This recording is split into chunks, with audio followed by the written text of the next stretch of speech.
Sex trafficking is often portrayed as a crime that only happens to women and girls, but boys are also the victims, though their stories are not as common. Tonight in a Cake Special Report, Cake's Kate Devine meets a man who is sharing what he survived on what some call a hidden crisis. Deb, Chris, sex trafficking can happen in a small town or a big city. Sean Wheeler, a KU grad we spoke to, said he was trafficked for years as a child. We found Sean through a nationwide group called the Exodus Road that works with law enforcement to find and stop sex trafficking.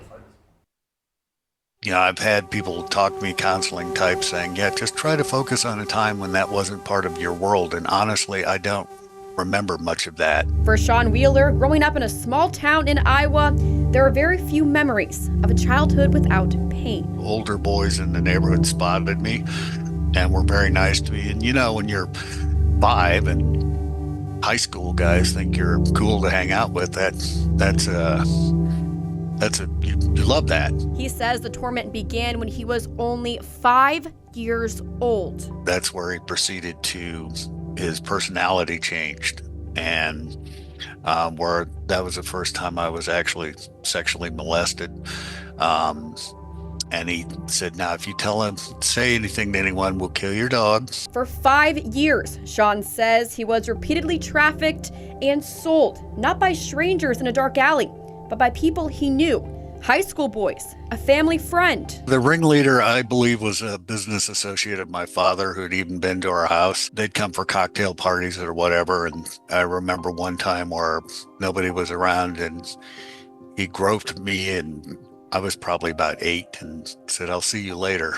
Even adult women. The assumption is that it's usually just males who are involved, and I'd say about 35% of the people who abused me as a preteen were women. One was the mom of a girl in my class. Stories like Sean's are rarely heard. Many people still believe or just assume sex trafficking only happens to women and girls. The National Center for Missing and Exploited Children reports about 1 in 6 children identified as sex trafficking victims are boys. My greatest challenges are fighting ignorance and indifference.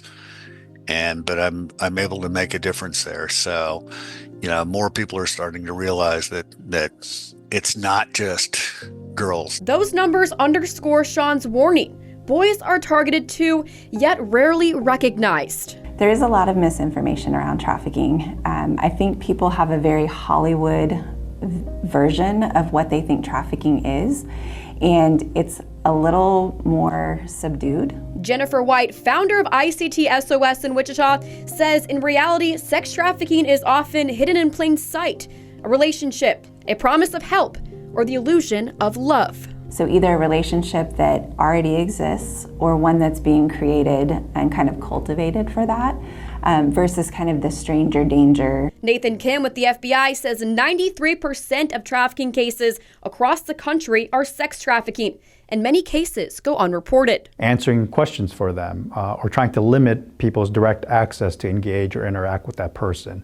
Is the person, obviously obvious signs are like of abuse, bruises, obvious signs of drug use, because drug is oftentimes used as a means of control. Kim says the FBI sees mostly small-scale operations in Kansas, but the damage to victims is devastating. Sean eventually escaped his abuse when his parents divorced, and he moved to Arizona with his mother. But the trauma followed him into adulthood. Even the Navy, where he hoped for a new start, was not safe. So I joined the Navy, but after boot camp and training school, at my first duty station, I was gang assaulted again by the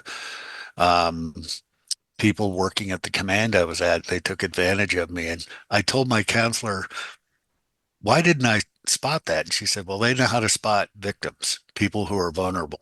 Today, his mission is to stop this with a book titled Wretch, detailing his story of finding faith and redemption. He says if you can't talk about what you're going through, perhaps write it instead. Sean now shares his story, including speaking inside prisons in Africa. I did tear up speaking in the prisons. My friend Morris over there said, you know, for African men to see you stand up and cry in front of them and say, this is my life, but if it happened to you, it's not the end of your story. It doesn't have to be, and it's not your fault. When he spoke to students in Texas, the impact was immediate. About 2 weeks after I got back, they called me and said, we just wanted you to know when you left, we had to double the hours of our counseling center and our prayer room because kids were coming out of the woodwork. Sean's courage reveals the hidden side of trafficking, that boys can't get groomed and sold. And unfortunately, in an advanced technology world, experts say comes with more ways for predators to find victims. So much of this happens online, especially with our young people. The FBI says online grooming is one of the fastest growing threats. There are advertisements in online platforms, websites, social media apps where they, blatantly are advertising for commercial sex. And, obviously not all commercial sex is trafficking.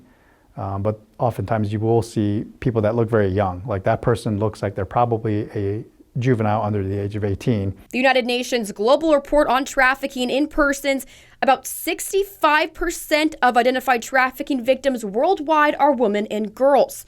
That's where Brandy's story begins. Everybody thinks that, oh, they're just getting snatched in the street and just like being taken like to Mexico or something like that. Like that's just what it is. But there's so much more that goes into it. Brandy Adams was just 17 when someone she thought was a friend sold her to a pimp.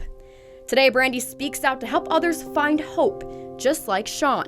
I had a lot of things wrong with me, but one of the major things I had is called pelvic inflammatory disease. So it ate away a lot of my reproductive system. And I was told I wouldn't have kids. But not all of her system. Finally, I got pregnant with him.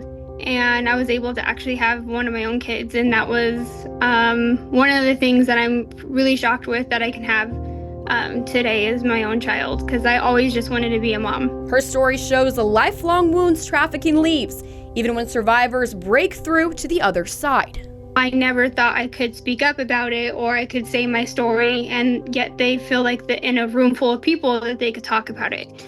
And before my story, they couldn't have. People are starting to realize that victims come from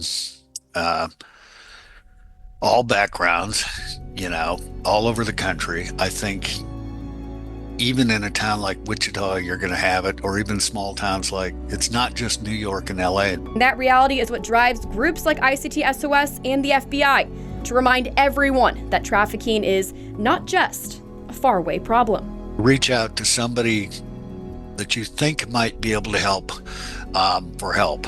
And if that doesn't work, then look for someone else. Don't give up. Sean says he went from a scared 9-year-old kid. I was 9 when that picture was taken. To a man using his past to help others. He calls it redemption, proof that even in the darkest moments, survival and hope can still be written. I can't help them all. And the answer I felt like I got was, you can help the ones I send to you.